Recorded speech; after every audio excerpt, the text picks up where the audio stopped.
University of Birmingham was the first red brick university in England, with around 26,000 students every year, making it one of the largest universities in England. Today we'll be looking at the chemistry department, where a multitude of studies and research are taking place. The chemistry building is named after Norman Haworth, who won the Nobel Prize for Chemistry in 1937 for his work on absorbic acid, which you would know as vitamin C. We'll be focusing on Professor Liam Cox's research into small molecule regulators of the immune system. Can you tell us a little bit about your scientific background? Yes, of course. So I did my first degree in natural sciences at University of Cambridge, and I specialised in chemistry as part of that degree programme. I stayed in Cambridge to carry out my PhD with Professor Steve Lay, working in the field of organometallic chemistry. And then after my PhD, I moved to the ETH in Zurich to carry out postdoctoral work with Professor Francois Diedrich, working in another very different field focusing on carbon-rich materials.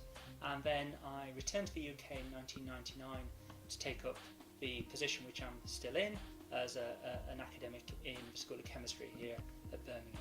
The majority of the professor's research is done on glycolipids. Glycolipids are complex molecules that are present on the surface of cells. They act as a marker used for cell recognition. In other words, they act as a flag to show the identity of the cell that they are attached to. Glycolipids which we prepare are based upon a natural product but are structurally slightly different. And what we found is by varying different parts of the structure of the glycolipid, we can modify the consequent immune response. So one of the things that we're particularly looking at is changing the structure of the glycolipids and seeing how this affects the immune response, and this is important with regards to its potential application in disease. So what does this glycolipid actually do? Once the glycolipid has entered the bloodstream, it is taken up by a particular protein called CD1D, which is present on the surface of many cells.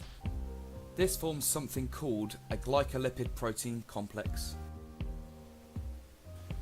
The complex is then presented to a specific type of cell called an invariant natural killer T cell. These cells have a receptor, which you can envision as a slot, that recognises the complex. Once the complex has entered this slot, it causes a chain reaction resulting in the release of cytokines. Cytokines are small proteins that act as messengers for cells. The type of cytokine released from the T cell is dependent on the initial glycolipid, and every one of them has a different effect. The pro-inflammatory response and the regulatory response.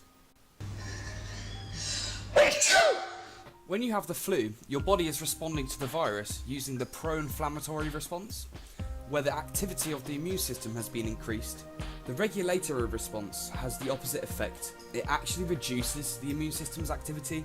This may sound like a bad thing, but it is essential in many treatments, especially for autoimmune diseases like diabetes and lupus, where the immune system is attacking its own body. I've already alluded to potential medicine applications of the research which we're doing, and it very much depends on how we develop the molecules that we're working with. So we collaborate with scientists from across the UK and also in the US who are clinicians and are working on particular different types of diseases. So the molecules which we work on go to our collaborators who use these in their disease models. So some of our collaborators in Oxford, for example, are particularly interested in developing vaccines for various cancers, whilst our collaborators over in the US are more interested in autoimmune diseases such as arthritis, multiple sclerosis and lupus. Do you have any particular goals for your research? Yes, of course. So what we're interested in is first and foremost doing high quality science, but in terms of the actual subject of the project which we're working on, it does have potential applications in medicine.